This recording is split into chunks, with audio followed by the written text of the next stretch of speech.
एक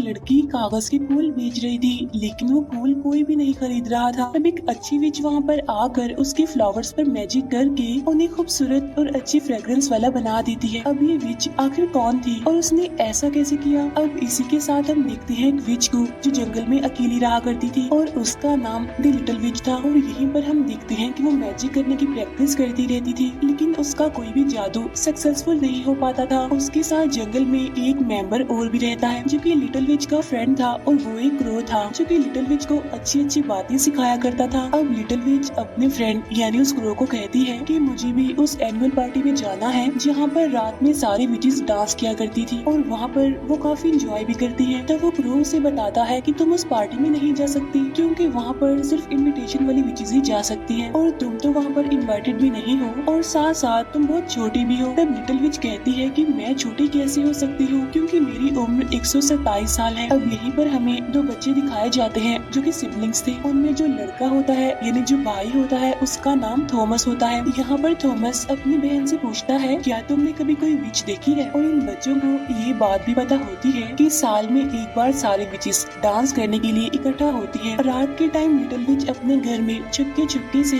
अपनी magical broom यानी जादुई झाड़ू उठाकर अपने घर से निकल जाती है। वो कोशिश करती है कि वो क्रो उसे ना देख पाए और वो उसी माउंटेन पर पहुंच जाती है जहाँ पर सारी बड़ी विचेस पार्टी कर रही थी। तब लिटिल विच सोचती है कि कोई भी उसे पहचान नहीं पाएगा और वो भी यहाँ सभी के बीच शामिल हो जाएगी। लेकिन तभी वहाँ पर एक पुरानी विच जिसका नाम रंपनपेल होता है वो लिटिल विच को पकड़ लेती है और वो सभी को बताती है कि देखो हमारे बीच एक विजिटर आई है, मीन्स बिन बुलाई मेहमान, जो कि अभी छोटी है। जिस पर लिटिल विच कहती है कि मैं छोटी नहीं हूँ, मैं बड़ी हो गई हूँ। फिर लिटिल विच अपनी उम्र बताती है तो वो सभी कहती हैं कि तुम अभी बहुत छोटी हो, तुम में से तो अच्छी खुशबू आ रही है, साथ साथ तुम्हारे फेस पर कोई रिंकल्स भी नहीं है। क्या तुम नहीं जानती कि यहाँ पर आना सख्त मना है जब तक कि तुम्हें कोई इनविटेशन ना मिले? तब लिटिल विच कहती है कि मैं भी आप लोगों जैसा बनना चाहती हूँ और मैं आपकी बात मानूंगी, आप जैसा कहेंगी मैं वैसा ही करूंगी। तब सारी विचेस सोचती है कि इसे पनिशमेंट दी जाए और कोई आम पनिशमेंट नहीं बल्कि बुरी से बुरी पनिशमेंट। तभी हेड विच लिटिल विच के सामने एक काफी बड़ी बुक रखकर उसे कहती है कि ये एक बड़ी सी किताब है और इसे तुम्हें 1 साल के अंदर पूरी याद करनी है और अगले साल आज के ही दिन तुम्हारा टेस्ट होगा और अगर तुम पास हो गई और इस बुक में लिखी गई सारे स्पेल्स तुमने याद कर ली तो तुम्हें भी यहाँ पर बुलाया जाएगा। लेकिन बाकी विचेस इस बात पर एग्री नहीं करती और वो कहती हैं कि इसे कोई ना कोई पनिशमेंट तो मिलनी ही चाहिए, तो क्यों ना हम इसके बाल ही जला दे और या फिर हम इसे मिट्टी के अंदर ही गाड़ दे। तब रंपनपेल कहती है कि इसकी मैजिकल ब्रूम यानी जादुई झाड़ू ले लेनी चाहिए। तब ये लोग ऐसा ही करती हैं और वो लिटिल विच की झाड़ू ले लेती हैं और उसे जला भी देती है। अब क्योंकि झाड़ू के बगैर तो लिटिल विच अपने घर नहीं जा सकती थी, इसीलिए वो 3 दिन का लंबा सफर पार करके इस भारी बुक को उठाकर पैदल ही अपने घर जाना पड़ता है। और किसी न किसी तरह करके लिटिल विच इस बड़ी सी भारी सी बुक को लेकर अपने घर फाइनली पहुंच जाती है, जहां पर उसका क्रो उससे कहता है कि तुम्हें वहां पर जाना ही नहीं चाहिए था, तुमने गलती की है। तब लिटिल विच उसे वहां की बातें बताने लगती है कि वहां पर बहुत मजा आ रहा था, सारे लोग काफी एंजॉय कर रहे थे, डांस कर रहे थे और इसी के साथ मैं रंपनपेल पर भी काफी गुस्सा हूँ क्योंकि उसने मेरी जादुई झाड़ू ले ली और उसे जला दिया और मैं उससे बदला लेना चाहती हूँ। ये कहकर लिटिल विच वहाँ पर एक फेस ड्रॉ करती है जो कि काफी खौफनाक लग रहा था। फिर लिटिल विच कहती है कि एक दिन मैं रंपनपेल को ऐसा बना दूं और अब वो उस बुक को खोल लेती है, वो बड़ी सी बुक जहाँ से उसने सारे स्पेल्स याद करने थे, लेकिन वो स्पेल्स अभी तक उसे ठीक से बोलने भी नहीं आ रहे थे, इसीलिए वो कोई ना कोई गड़बड़ करती रहती थी।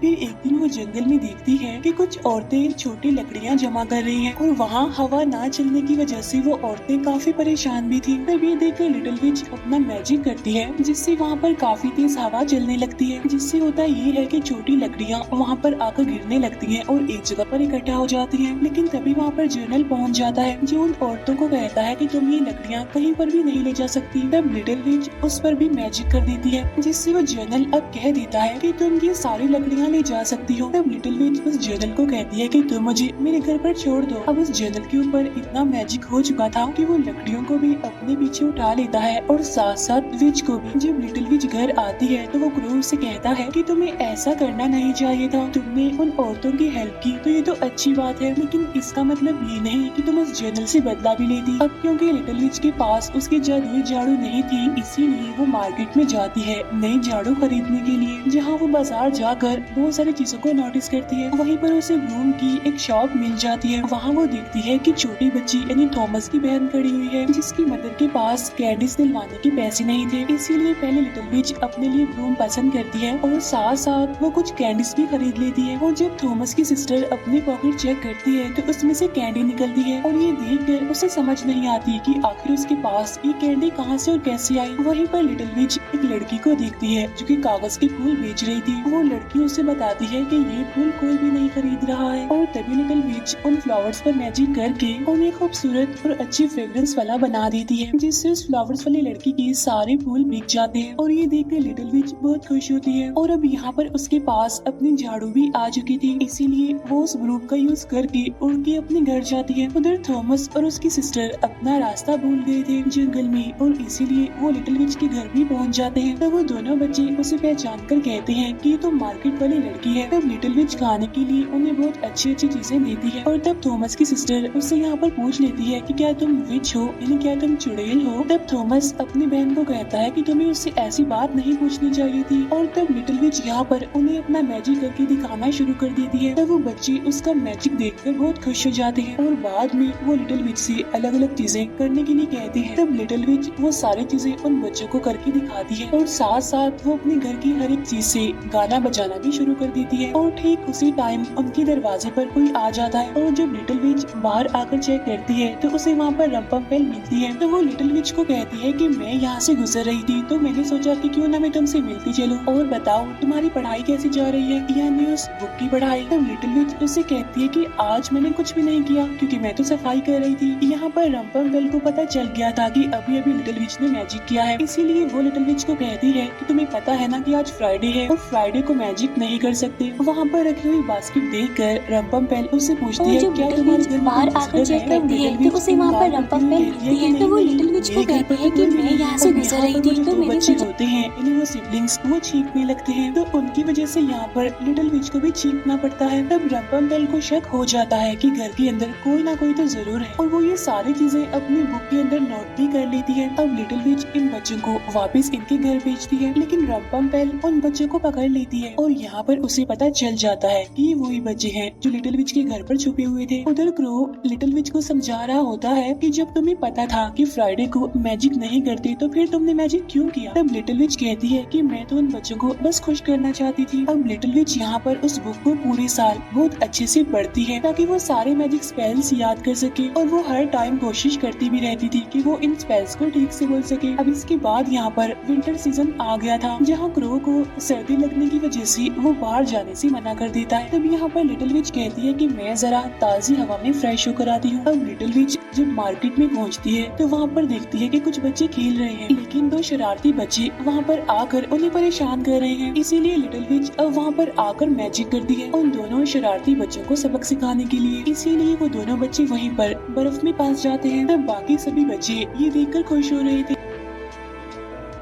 और जब उनमें से एक बच्चा उदास होकर वहाँ से जाने लगता है तो लिटिल विच उसका पीछा करती है और यहाँ पर रंपम्पेल भी मौजूद थी। लिटिल विच उस बच्चे से पूछती है कि तुम मुझे थोड़ा परेशान लग रहे हो तो मुझे बताओ कि आखिर क्या बात है। तो वो बच्चा बताता है कि जो आदमी मुझे मार रहा था असल में वो मेरे फादर है और उन्हें जुए की लत लग गई है और वो सारे पैसे उसी में वेस्ट कर देते हैं। तभी सुनकर लिटिल विच उस बच्चे की हेल्प करती है और रात में वो उसी जगह पर पहुँच जाते हैं जहाँ पर उस बच्चे के फादर जुआ खेलने आया करते थे और वो लोग वहाँ पर गेम खेल रही थी जहाँ पर मैजिक होने की वजह से वो बॉल बार बार वुडन फ्लोर से टकरा रही थी, जिसकी वजह से वो पूरी जगह टूट जाती है और तब उन लोगों को धक्के देकर वहाँ से निकाल दिया जाता है जिनमें उस बच्चे के फादर भी शामिल थे। तब वो बच्चा अपने फादर की हेल्प करता है। तब यहाँ पर उसके फादर को भी रियलाइज हो चुका था कि उसने अपने बच्चे को गलत ही डांटा था। अब ये चीज रंपम्पेल भी नोटिस कर रही थी कि जो लिटिल विच है वो तो एक अच्छी विच है, सबके साथ अच्छा करती है, खुश करती है, सबको भलाई करती है सबके साथ। जब लिटिल विच अपने घर पहुंचती है तो उसे हर जगह पर कैंडल जलती हुई दिखाई देती है और इसी के साथ उसे वहाँ पर केक भी नजर आता है। अब ये सब कुछ उस क्रो ने किया था क्योंकि आज लिटिल विच का बर्थडे होता है और आज वो पूरे 128 सालों की हो गई थी। फिर एक दिन रंपम्पेल लिटिल विच के घर के बाहर आती है जहाँ पर वो लिटिल विच को इनविटेशन देती है एनुअल पार्टी में आने के लिए। साथ साथ वो उसे ये भी कहती है कि तुम्हें याद है ना कि तुम्हारा टेस्ट है। तब लिटिल विच उससे कहती है कि जाकर बता दीजिएगा, मैं बिल्कुल तैयार हूँ, पूरी तैयारी के साथ आऊंगी मैं और मैं एक अच्छी विच बनकर दिखाऊंगी। और आज वो दिन आ चुका था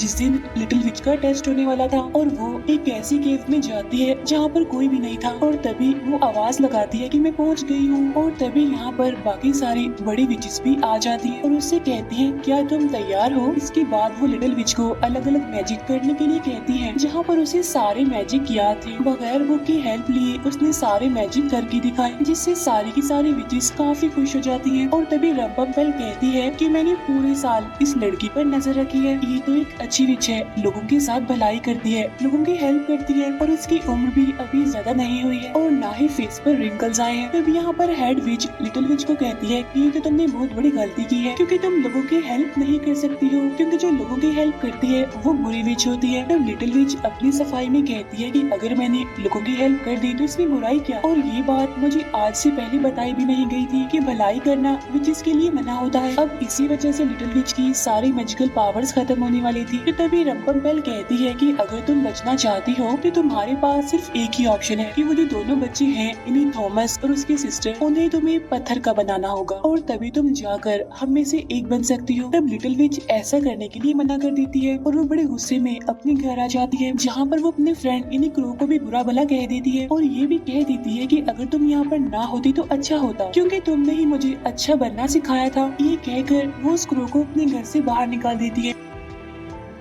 अब पूरा एक दिन होने वाला था इसीलिए वो उन सिबलिंग्स यानी थॉमस और उसकी बहन के पास पहुंचने वाली थी। उन विचेस की बात मानकर उन्हें पत्थर का बनाने के लिए वो स्पेल्स भी पढ़ती है लेकिन वो ऐसा नहीं कर पाती। लिटिल विच उन दोनों बच्चों को बताती है कि मैं कोई बुरा काम नहीं कर पा रही हूँ। तब वो दोनों बच्चे कहते हैं कि इसमें कोई बुराई नहीं है बल्कि ये तो अच्छी बात है। तब लिटिल विच उनसे कहती है कि आज मेरे जादू की आखिरी रात है और इसके बाद मैं कभी भी जादू नहीं कर पाऊंगी। लेकिन तभी लिटिल विच उन बच्चों के चारों तरफ एक जादुई घेरा बना देती है ताकि कोई दूसरी विच आकर उन्हें नुकसान ना पहुंचा दे, उन्हें परेशान ना करे। तब रंपम्पेल वहाँ पर आकर लिटिल विच को कहती है कि अगर तुमने इन बच्चों को ना मारा तो मैं मार दूंगी इन बच्चों को और ये बात तुम भूलना मत बल्कि याद रखना। अब जब लिटिल विच घर आती है तो वो सोचती है कि अगर ये मैजिकल बुक ही खत्म हो गई तो सब कुछ खत्म हो जाएगा क्योंकि किसी भी विच को एक भी स्पेल याद नहीं है। इसीलिए लिटिल विच सारी तैयारी करके उन स्पेल्स को याद करके चली जाती है। लेकिन जब वो अपनी पॉकेट के अंदर मैच बॉक्स डालती है तो वो मैच बॉक्स वहीं पर गिर जाता है। अब यहाँ पर वो क्रो सोचता है कि उसे लिटिल विच की हेल्प करने के लिए जाना चाहिए और आज की रात वही रात थी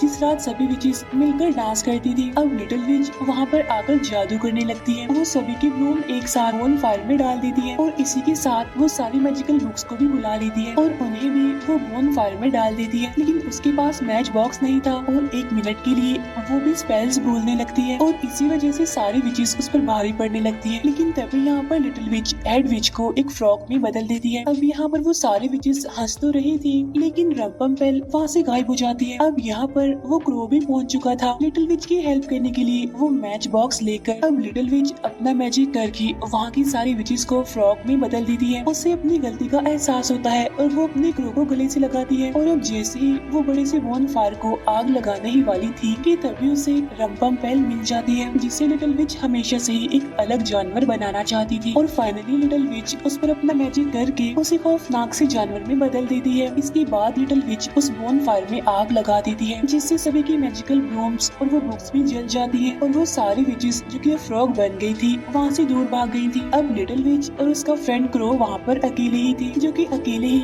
इस जगह पर एंजॉय करने लगते हैं, डांस करने लगते हैं। अब लिटिल विच इतनी ज्यादा खुश होती है कि वो पूरी रात वहाँ पर डांस करती रहती है और कहती है कि अब यहाँ पर कोई भी बुरी विच नहीं आएगी। इसके बाद हम देखते हैं कि लिटिल विच अपने क्रो को भी मैजिक करना सिखा रही थी और इसी के साथ ये मूवी यहीं पर एंड हो जाती है।